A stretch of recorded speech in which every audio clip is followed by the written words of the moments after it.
వాగీషాద్యా సుమనసః సర్వార్థానాం ఉపక్రమే యం నత్వా కృతకృత్యా స్యుః తం నమామి గజాననం. శారదా శారదాంభోజ వదనా వదనాంబుజే సర్వదా సర్వదాస్మాకం సన్నిధి సన్నిధిం క్రియాత్. అస్మద్గురుచరణారవిందాభ్యాం నమః. తదశ్వినావశ్వయుజోపయాతాం అని మనకి ఈ అశ్విని నక్షత్రేష్టి చెప్పబడింది శాస్త్రంలో. ఈ నక్షత్రానికి విశేషం ఏమిటంటే అశ్విని దేవతల గురించి మనం ఇష్టి చేయడం జరుగుతుంది.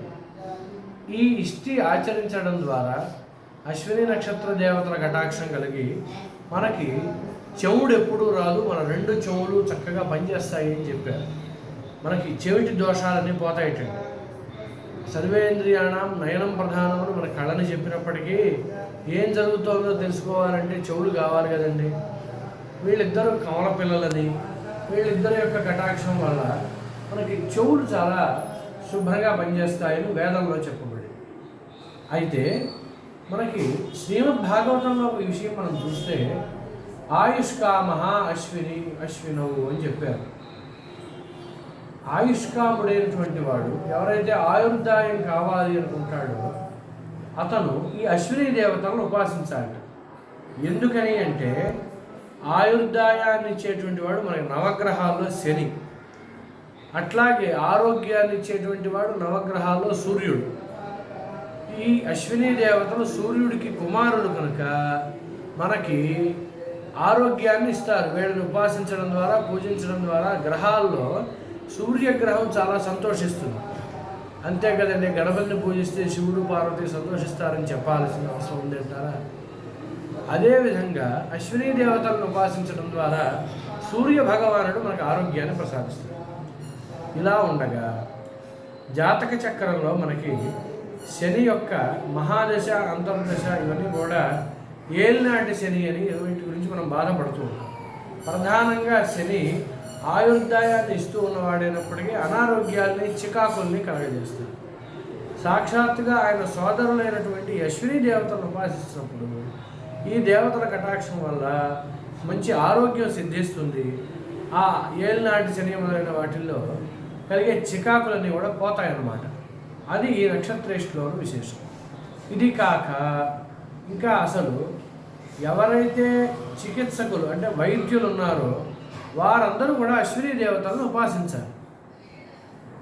ఏ విధంగా బ్రాహ్మణులందరూ కూడా సోముడిని ఉపాసించాలి అన్నారు. అంటే బాగా సోమయాగాలు చేయాలి. ఇక్కడ బ్రాహ్మణుడు అంటే కేవలం బ్రాహ్మణ జాతిలో పుట్టినవాడని కాదు.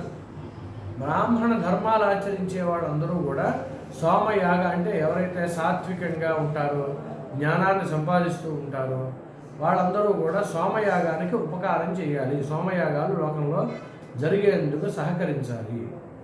అదేవిధంగా రాజులందరికీ కూడా మనం చెప్పుకున్నాం కదండి, వరుణుడు అధిదేవత అని కనుక వరుణ కటాక్షం ఉండాలి.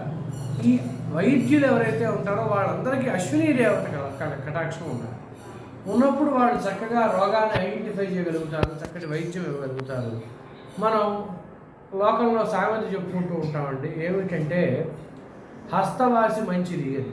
అంటే ఆయన చేయి పెట్టి చూస్తే చాలట అది ఆ రోగం తగ్గిపోతుంది అని చెప్పుకుంటాము. అటువంటి శక్తి ఎవరిస్తారు అంటే అశ్విని దేవతలు ఇస్తారు అని మనం తెలుసుకోవాలి. కనుక వైద్యులందరూ ఈ అశ్విని దేవతలను శుభ్రంగా ఉపాసించాలి. విడిగా ఉపాసించే మార్గం లేదు కనుక ఇట్లా అశ్విని నక్షత్రం నాడు ఆ అశ్విని నక్షత్రేష్టికి బాగా సహకారంగా ఉండడం, దర్శించడం, అట్లాగే ఆ మంత్రాలను శ్రవణం చేయడం, తద్వారా అశ్విని దేవతల కటాక్షం కలిగి మనకి దేవవైద్యులైన అశ్విని దేవతల కటాక్షం వల్ల వాళ్ళు మంచి హస్తవాసి కలిగిన వైద్యులుగా మారతారు లోకంలో. లేకపోతే ఒక సామెత ఉందండి లోకంలో, సభాముఖంగా చెప్పుకోకూడదు కానివ్వండి, అయినా చెప్పుకోక తప్పని పరిస్థితి. నా చేతి మాత్ర వైకుంఠ యాత్ర అని ఒక సామెత ఉంది. అంటే అతని చేతితో మందిస్తే అతను ఇంకెవరి దగ్గరికి మందుకు వెళ్ళక్కర్లేదు. అంటే మనం ఆలోచిస్తే అతనికి వైద్యంతోనే పర్లేదంట. చూసారా, అలాంటి విశేషం అశ్విని దేవతల కటాక్షం లేకపోతే మనకు వస్తుంది. అశ్విని దేవతల కటాక్షం ఉంటే మనకి రోగాలన్నీ తగ్గి చక్కగా ఆరోగ్యంగా ఉంటారు. అదే అశ్విని దేవతల కటాక్షం లేని వైద్యులు వైద్యం చేస్తే నా చేతి మాత్ర వైకుంఠ యాత్ర అన్నట్టుగా మందు పుచ్చుకుంటే ఆయన దగ్గర డాక్టర్ గారి దగ్గర ఇహ వాళ్ళు మందు పుచ్చుకోవడానికి ఇంక మిగలరు అన్నమాట. అంటే వికటిస్తుంది వైద్యము. ఇక్కడ తెలుసుకోవాల్సిన విషయం. కనుక ఇటువంటి చాలా విశేషమైనటువంటి దేవతలు అశ్విని నక్షత్ర అధిష్టాన దేవతలు. వాళ్ళ యొక్క కటాక్షం వల్ల మనకి బధిరత్వం, చెవిటితనం ఉండకూడదు. అట్లాగే పూర్ణమైన ఆరోగ్యము, ఆయుర్దాయము మొదలైనవన్నీ సిద్ధించాలి.